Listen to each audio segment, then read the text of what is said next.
Helmet. Yes. Sorry. Weh, hilang segala hujah-hujah aku ni. Baru kau belah. Apa ni opening dah cantik. Itulah. Aku tunggu je tapi.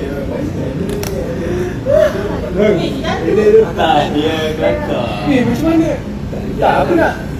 Tak, apa yang aku buat lah. Sebab kita guna witness ni. Bella single tak Aku dah tak. Bella single but not available. Biarlah wadah berbicara. Yang depan Bella sini tetap yang tu pun depan Bella siapa nak tengok sekejap. Oh ni ke? Yang ni oh tak available dia jawab guys. Oh dia dengar lah korang besok ni. YB kata dia tak available. So sorry guys, YB tak available. Kalau YB cakap tak available maksudnya apa guys? Amin. Dia tinggal nak campur merah.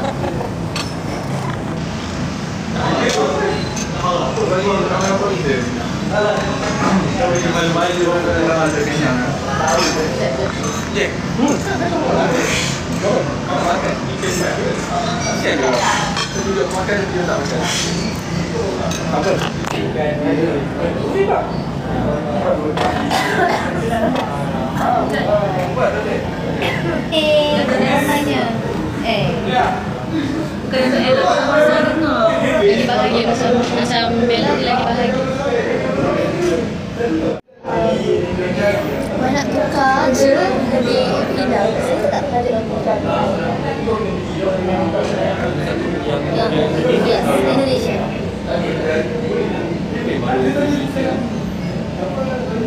Okay, nak pergi dulu. Saya B.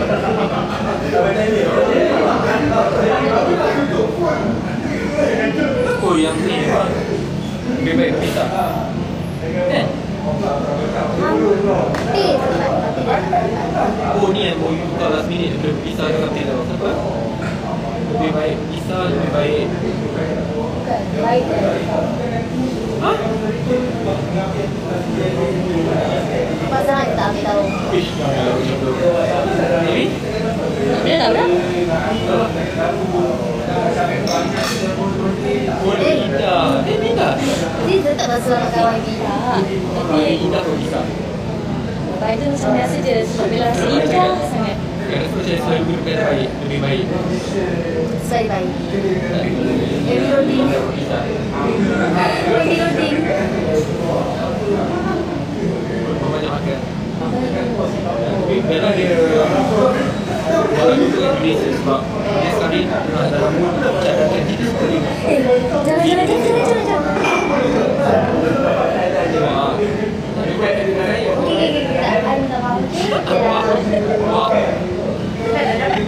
Lebih baik, bagi sangat baik. Semua orang cakap kita gede rambut.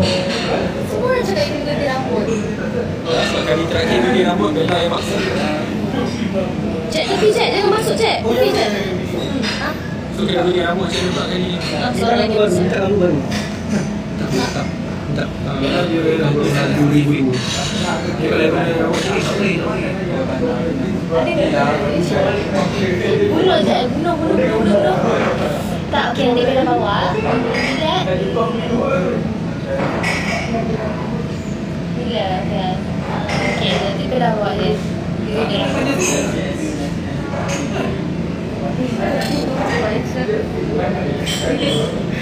Tapi okey.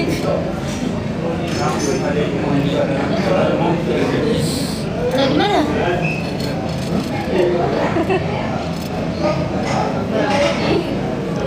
Bila nak kerja tak tahu dapat kita. Dah hantar dah. Resume dah hantar. Hari ni dah turun tapi tak dapat lagi. Dia minta kerja sebagai aduh suri hati. Okey. Nak kacau biar dia kacau balik. Tak jangan percaya yang resume. Ya, betul. Dia jawatan itu yang diminta. Matilah kau tahu. Jangan.